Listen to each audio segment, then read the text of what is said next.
Let's talk about habit 3, put first things first. I know this is challenging for most people. There's so much going on in life and there's so many distractions. You know, what are some key points for really teaching the key principles in this habit?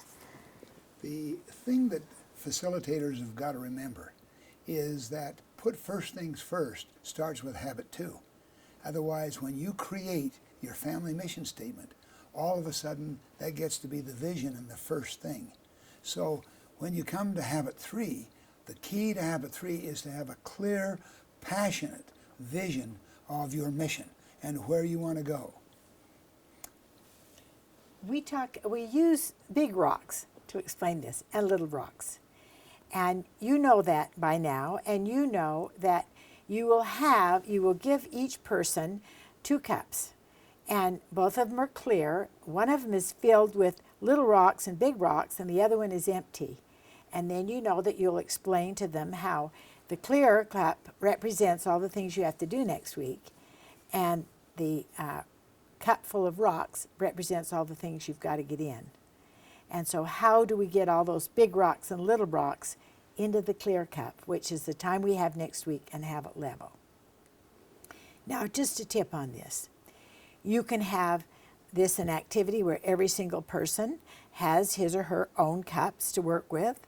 You can have couples work in partnerships where they share a cup between them.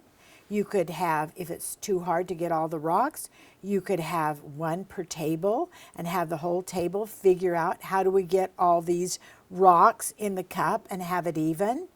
Or if you can't do that, you could just demonstrate it yourself. So the ideal, of course, would be every person have it, but it also works if you don't. So just as a tip, wanting you to know that. And another thing I'd like to emphasize, and that's this.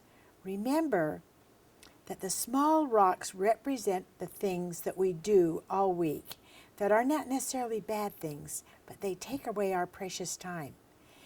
And the way that John identifies a small rock from a large rock is to say, if I didn't do this particular activity next week, what would happen? If I didn't watch TV once next week, what would happen to my life?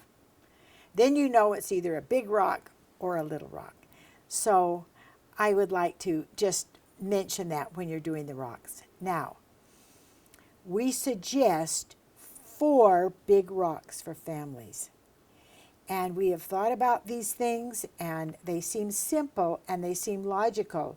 But what we say in the 7 habits is, what's common sense is not always common practice in families. The first big rock, you know, is one-on-one time. This is magical time. We suggest if you can have a story to tell about that, or you can give it a story from the class. When did you spend one-on-one time with someone that was very meaningful?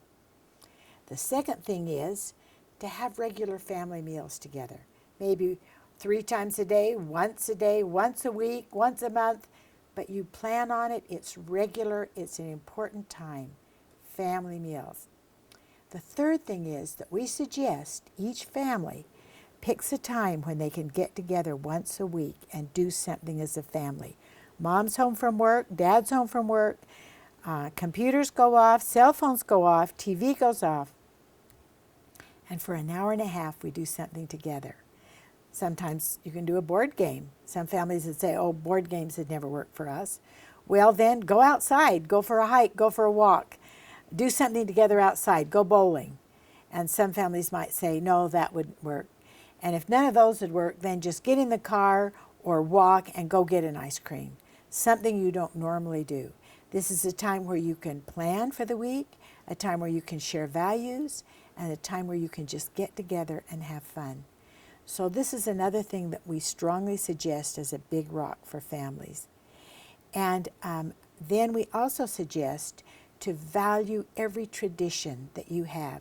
When you teach this, ask the people in the class, what are your family traditions? Learn from them. And we also suggest, as much as possible, have them share their own personal stories on this. And the reason we do this is because we know this. Families do not fall because of divorce. Families do not fall because of separation. Families don't fall because of poverty. Families fall when they stop nurturing each other from within.